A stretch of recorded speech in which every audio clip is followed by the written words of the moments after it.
Pranams to all of you. There's a lovely story I want to share with you all. It's an old story. Many of you must have read this story, heard this story long time ago. But it's worth narrating that story and listening to that story once again. Because it's such a lovely story. Very touching. Very moving. It goes like this. There were these two brothers, the elder brother and a younger brother. The elder brother was married.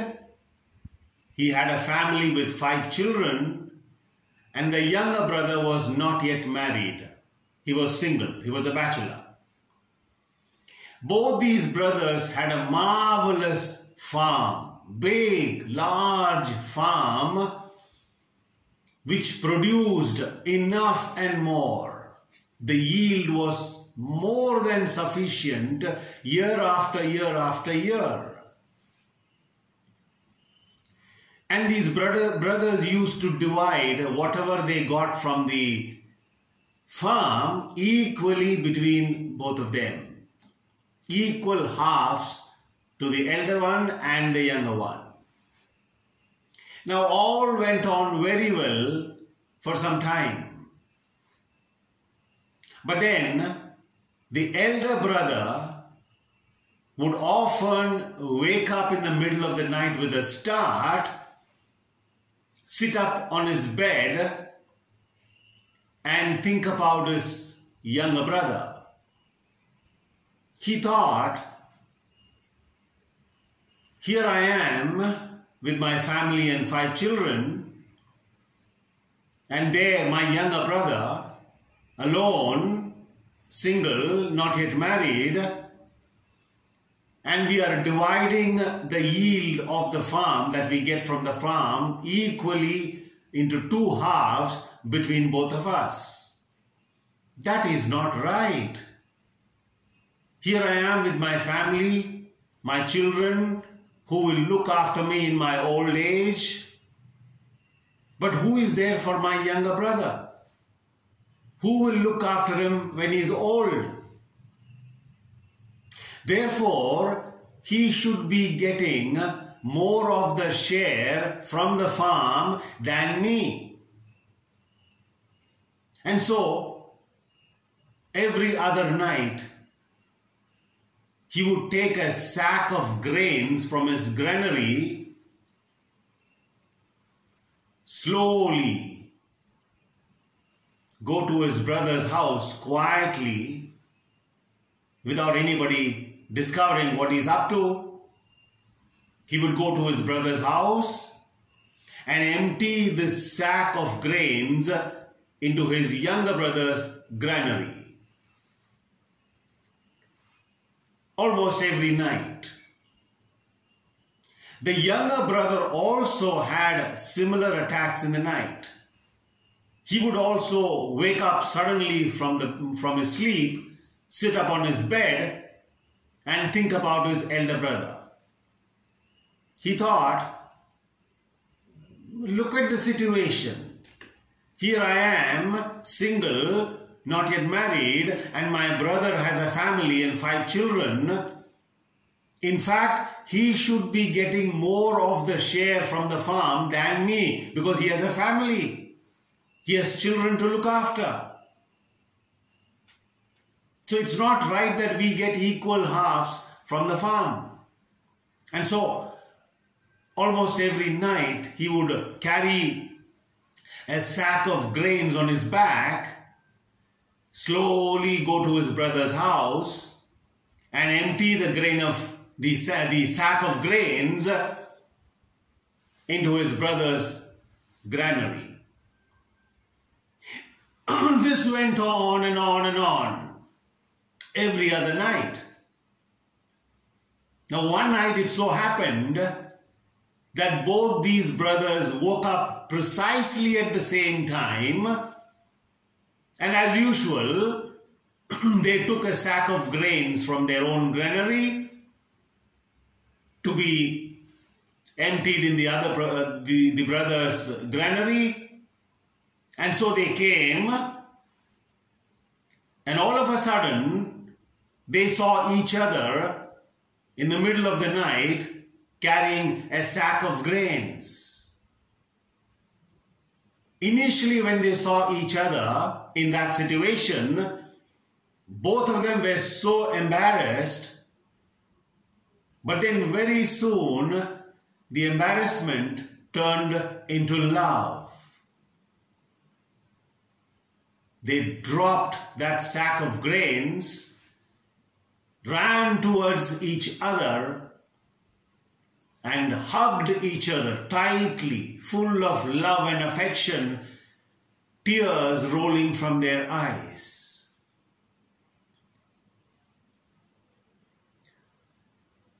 Many years passed, and the brothers passed away. But this amazing story of these brothers leaked out into the village. And most of the people in the village, the villagers, knew about this story. So one day they decided to build a temple in that village.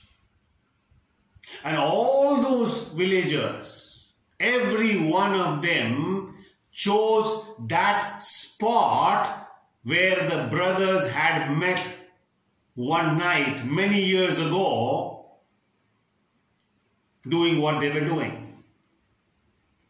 They selected that spot because that is the most holiest spot. I mean, which place else can be holier than that?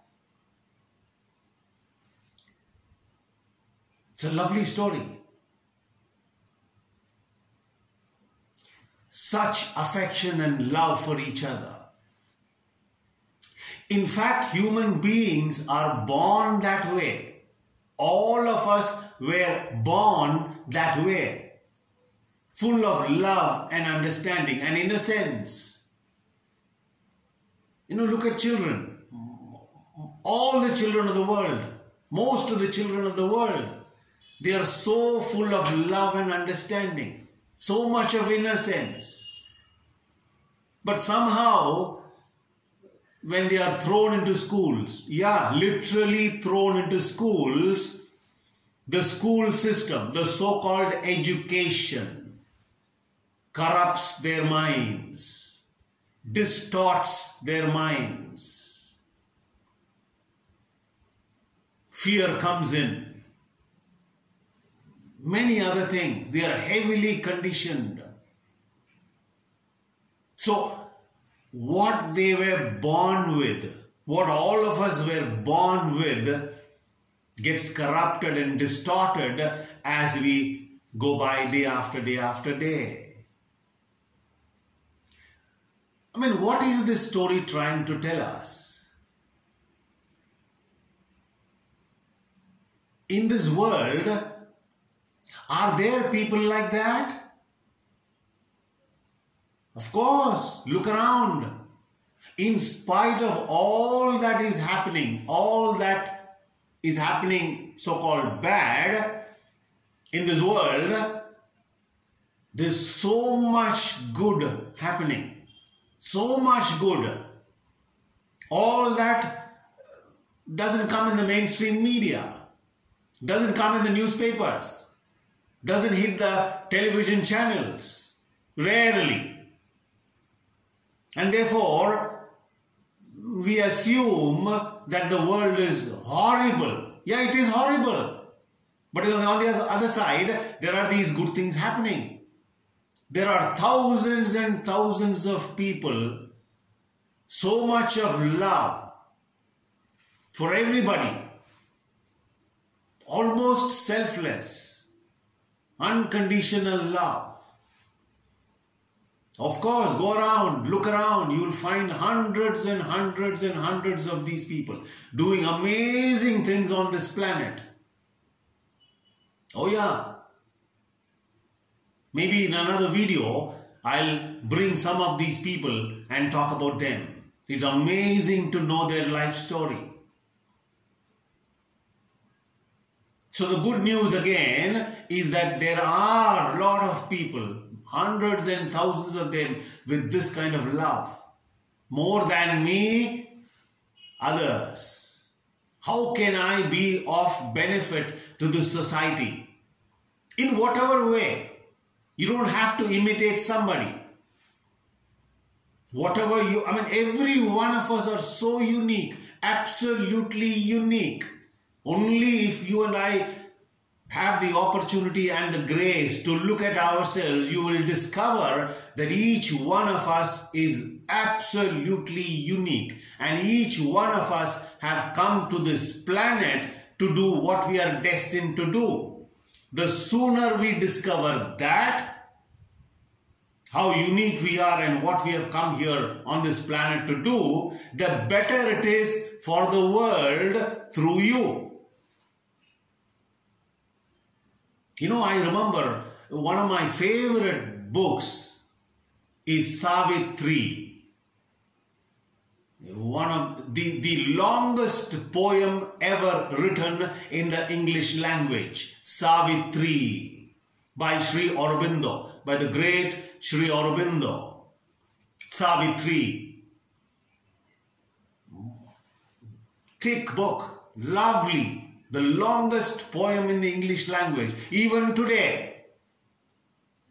And somewhere there, in that book, the great Sri Aurobindo talks about the new children who will be born on this planet to liberate this planet, this world, of all that blocks them from growing up into beautiful human beings. One or two lines I'll quote from that great work of Sri Aurobindo, and later on, maybe in another video, I'll talk more about that great work, Savitri. So here is one or two lines from one of his chapters in Savitri. The sun-eyed children of a marvelous dawn, the massive barrier breakers of the world. Just two lines. I'll repeat again. The sun-eyed children of a marvelous dawn, the massive barrier breakers of the world. Look at the words. It's honey pouring into your ears when if you ever get a chance to read Savitri. Read. We may not understand. I have not understood the whole book, much of it. But still, it's beautiful to read. So look at the words. The sun-eyed, eyes as bright as the sun. Sun-eyed children of a marvelous dawn. What is dawn? The awakening of the next day. Early dawn. So, Sri Aurobindo is saying, these sun-eyed, the bright-eyed, right? Wisdom-soaked love, unconditional love in them. These children will be born marvelous dawn. Right? Sun-eyed children of a marvelous dawn. The massive barrier breakers of the world. These children, the new children, you can call them the new children, the star children, what have you. Doesn't matter. I stick to those words. The sun-eyed children of a marvelous dawn. They are going to break all barriers of the world. Religious, social, nationalistic, linguistic, you name it. These new children are going to break all those barriers and help humanity ascend, rise up to unimaginable heights. So where are these children? Of course, they've already come. These sun-eyed children of a marvelous dawn have already come on this planet. That's the good news. Oh yes, thousands of them. Many of them have woken up to realize who they are. Oh yes. We don't get to see them. We don't get to hear much of what they are doing and where they are, thanks to our society as it is now. As you are, so the society. That's how it works. Mutually exploiting each other for greed and what have you. So these new children are going to teach us, the old people, how to live. In fact, most of us, if you really observe yourself and other human beings, you will understand that most of us are surviving. There are 3 levels: survival, living, and thriving. What is survival? Struggling. The sign of survival is struggle. Struggling to make ends meet. Struggling to achieve something. Struggling to be happy. Struggling to be at peace with yourself. Struggling to get more money. Struggle. All the time struggling. It's an unconscious conditional reaction. We are heavily conditioned right from childhood, since the day we were thrown into schools. It's a fact. It's not my imagination. Watch, observe, you will find out. So survival, the lowest.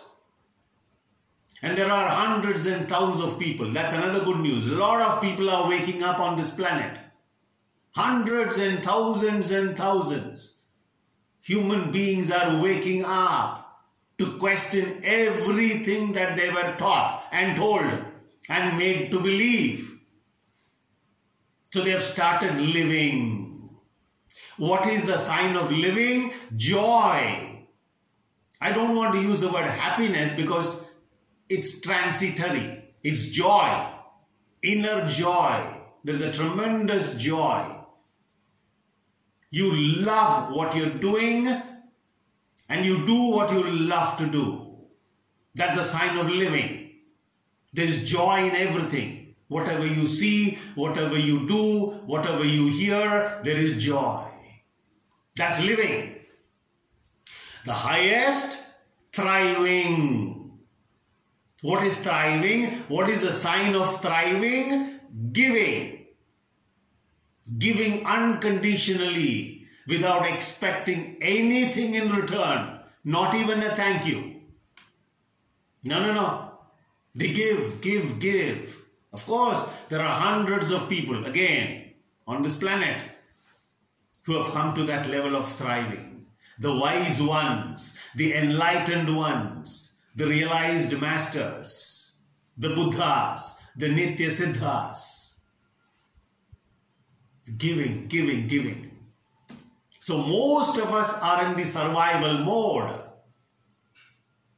Some of us have woken up to start living and then thriving. In fact, it's our birthright. It's destined that every single one of us will have to reach that state of thriving. It's there in the genes.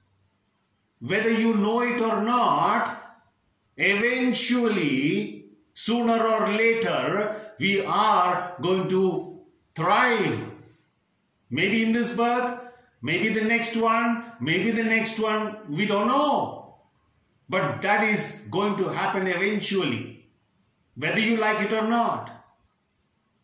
So this is a temporary phase, survival. And these new children, the sun-eyed children of a marvelous dawn, are here. You can see them. In fact, I keep posting about some of these children that I come to know in my Facebook page, in my YouTube channels, in my classes. I've been talking about this since years now. Since the day I discovered the great Sri Aurobindo's poem, Savitri. So, love, capital L. That is our nature. That is the nature of the universe. What sustains the universe? Love. Unconditional love. That is our nature. That is who we are. So say the wise ones, the Buddhas, the Rishis, sages. They have been telling this since millennia. Who you are is awareness. Who you are is unconditional love. But we don't pay attention to all that, do we? So love, that's what this beautiful story tells us. It's trying to describe the unconditional love that exists in human beings, which rarely comes out. You know why it doesn't come out? Why it doesn't show in most people who are caught up in the survival mode? Survival means fear. Fear is the opposite of love. Love is the opposite of fear. As long as I am afraid, as long as there is fear in me, love cannot blossom. How can it? Fear is a trap.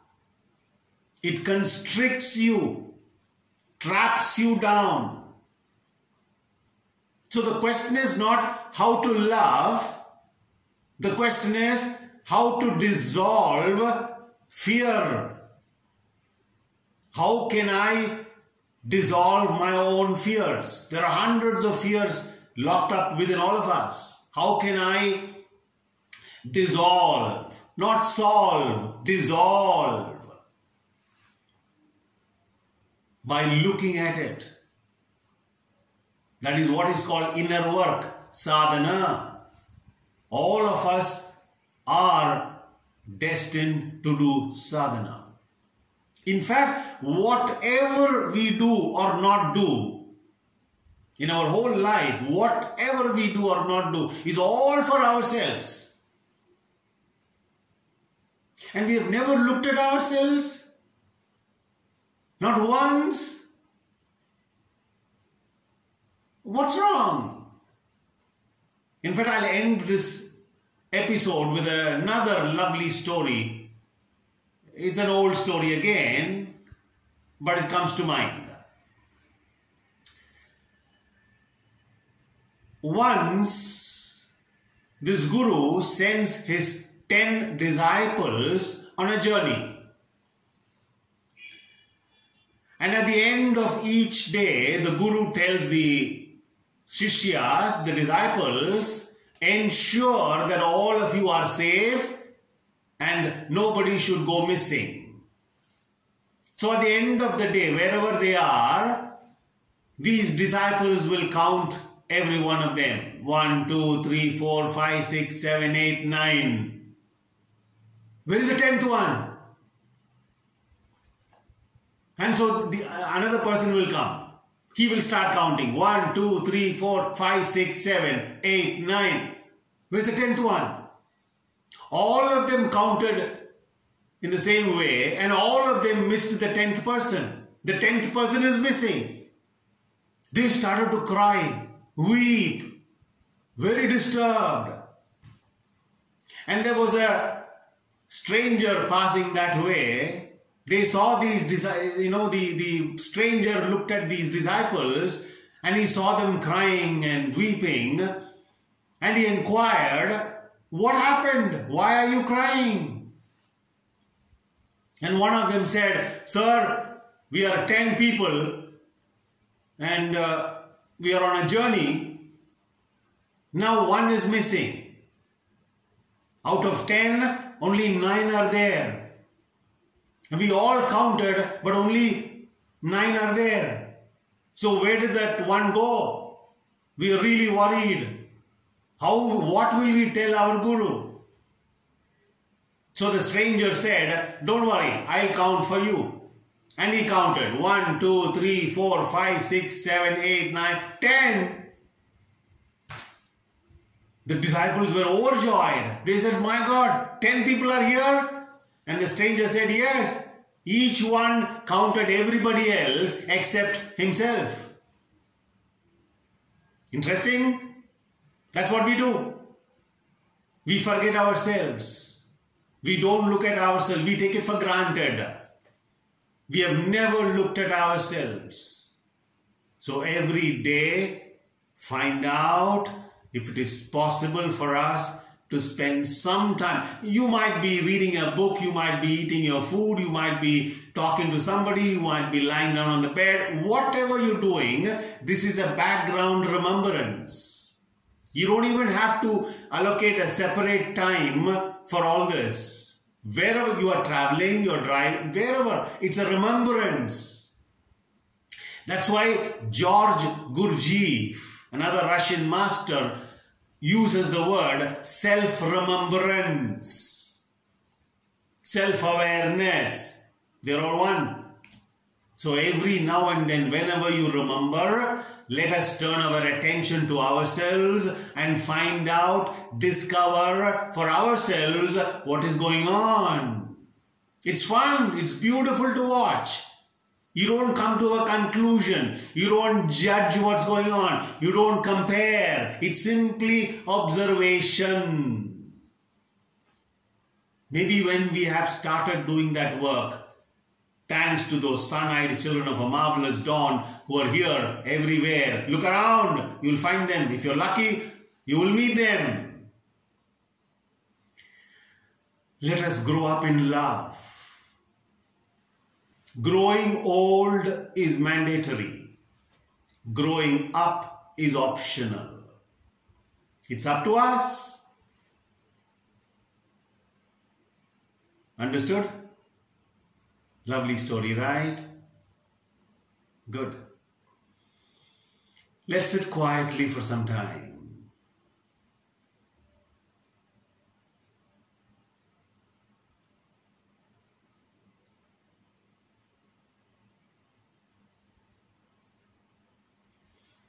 Thank you so much. Pranams to all of you.